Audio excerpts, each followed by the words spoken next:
दोस्तों, आपके घर पर रोज रोटी तो बनती ही होगी। अगर बच्चों के विवाह में दिक्कत है, पुत्र प्राप्ति की दिक्कत है, या जीवन में हर स्वरूप में आप हार रहे हैं, तो विशेष अमावस्या, मंगलवार या शनिवार के दिन एक रोटी का उपाय आपको अवश्य ही करना चाहिए।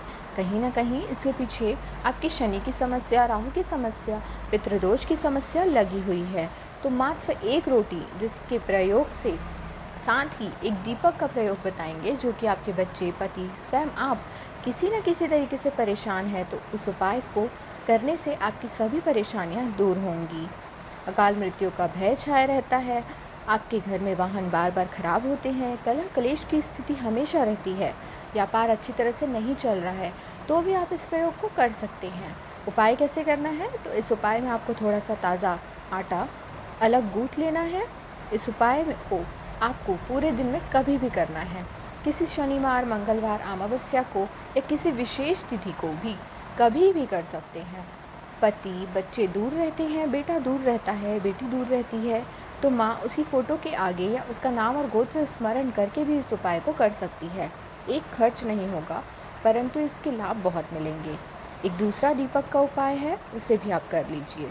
तो रोटी आप गेहूं के आटे से ही बनाएंगे। साथ ही आपको सामग्री की आवश्यकता पड़ेगी, थोड़ा सा काले तिल और जौ। जौ राहु का प्रतीक है और काले तिल भी विशेष तौर पर शनि के प्रतीक है। साथ ही सरसों का तेल, आप सब जानते होंगे, शनि का प्रतीक माना जाता है और काल भैरव बाबा को भी यह प्रिय वस्तु है। तो आपके जीवन में कुल मिलाकर सभी तरह की परेशानी को निदान करने में यह सहायक होगा। सरसों का तेल, काली तिल और जौ की आपको आवश्यकता होगी। अब रोटी को आपको बना लेना है। रोटी बनाते हुए आप अवधूतेश्वर महादेव का ध्यान अवश्य करें, अर्थात अवधूत स्वरूप जो कि विकराल स्वरूप है, और नरसिंह भगवान का आपको नाम लेना है। नरसिंह भगवान काल विकराल को दूर करते हैं और अवधूत महादेव का एक ऐसा स्वरूप है जो कि भूत, भविष्य और वर्तमान में अगर कोई बात हुई है जिस कारण से अभी बंधन चल रहे हैं, वैवाहिक बंधन, कोख बंधन या बुद्धि बंधन, या किसी भी स्वरूप में आप परेशान हैं, तो उस समस्या के निदान के लिए यह नाम स्मरण किया जाता है। रोटी बनाएंगे तो भी आप इस पर नाम का स्मरण करके ही बनाएं। अच्छी की रोटी बनानी है, पूरी फुलानी नहीं है, अच्छी तरह से जैसे हम रोटी खाते हैं उस तरह से नहीं, अच्छी की कच्ची रोटी बनानी है।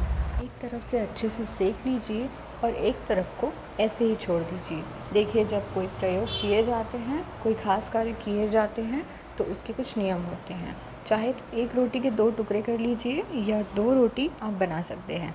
छोटी छोटी 2 रोटियां बना लीजिए। अब जो बच्चा गलत संगत में है, पति गलत संगत में है, या गलत आदत उनको लग गई है, रोग पीछा नहीं छोड़ रहा है, बार बार किसी न किसी स्वरूप में आप परेशान हैं, तो रोटी पर सबसे पहले सरसों का तेल लगाएं। थोड़ा सा सरसों का तेल दोनों साइड उसमें लगा लीजिए, एक प्लेट में रख लीजिए। उसके बाद इस रोटी का आपको उतारा करना है। 7 बार उतारा कर सकते हैं, 21 बार उतारा एंटी क्लॉकवाइज कर सकते हैं। एक व्यक्ति के लिए एक ही रोटी का प्रयोग किया जाएगा। कहने का मतलब है, दूसरे व्यक्ति के लिए दूसरी रोटी का आप प्रयोग करेंगे। तो छोटी छोटी 2 रोटियां बना लीजिए। इसके बाद उसके ऊपर थोड़ा सा जौ रख दीजिए और काले तिल डाल लीजिए। फिर इस रोटी को पूरे घर में आपको घुमा लेना है, उतारा कर लेना है। उसके बाद इसे पीपल के पेड़ के नीचे या नंदी बाबा को आप खिला सकते हैं। पीपल वृक्ष में देवता भी वास करते हैं। हर स्वरूप में हर शक्ति, सकारात्मक और नकारात्मक पितरों की पूजा भी पीपल पेड़ के नीचे होती है। तो पीपल पेड़ के नीचे इसे चूरा कर करके छोटे छोटे टुकड़े कर लीजिए और छोड़ कर आ जाइए, या नंदी बाबा को आप खिला देना। छोटे बच्चे से लेकर बूढ़े व्यक्ति तक यह प्रयोग किया जा सकता है। और जैसे बच्चे दूर हैं, उनका नाम और गोत्र बोलकर भी इसे कर सकते हैं। अगर जैसे बच्चों का विवाह के लिए कर रहे हैं, संतान के लिए कर रहे हैं, ऐसी प्रार्थना करते हुए करते हैं, तो उस व्यक्ति की जो फ़ोटो है उसका आप उतारा कर लीजिए। कुल मिलाकर चित्र का उतारा करना है। आपको इसे ले जाकर पीपल के पेड़ के नीचे छोड़ देना है। जैसे जैसे वहाँ पशु पक्षी खाएंगे, वैसे वैसे आपके बंधन कटेंगे। ये पहला उपाय है। दूसरा उपाय काफ़ी सरल है। कैसे करना है? आप सभी को लेना है एक सामान्य मिट्टी या आटे का दीपक। जो व्यक्ति हर स्वरूप में परेशान है, उसके लिए यह प्रयोग किसी शनिवार, मंगलवार को करना है।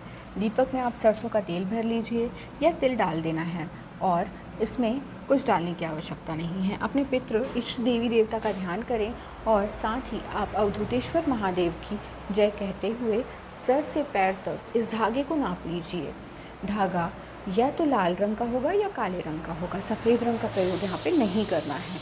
इसे सर से लेकर पैर तक नाप लीजिए। नाप लेने के बाद अवधूतेश्वर महादेव का नाम लेकर अपने इष्ट पितृ देवी देवताओं का ध्यान करते हुए काशी विश्वनाथ भगवान का ध्यान करें। आपने जो धागा लिया है उसे अच्छी तरह से एक बाती का स्वरूप दे दीजिए।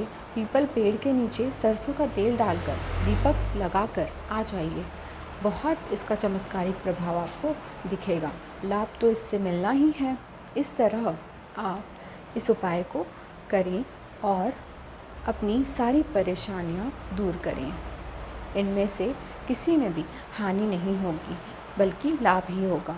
आप आटा दान करते हैं, कोई वस्तु दान करते हैं तो फ़ायदा ही होता है। गलत नियत, गलत आदत हमेशा नुकसान देती है, परंतु सही अपने निवारण के लिए कार्य किया जाए तो वो लाभ ही होता है। तो दोस्तों, वीडियो आपको अच्छी लगी हो तो वीडियो को लाइक करें, शेयर करें और हमारे चैनल को भी सब्सक्राइब ज़रूर कर लें। धन्यवाद।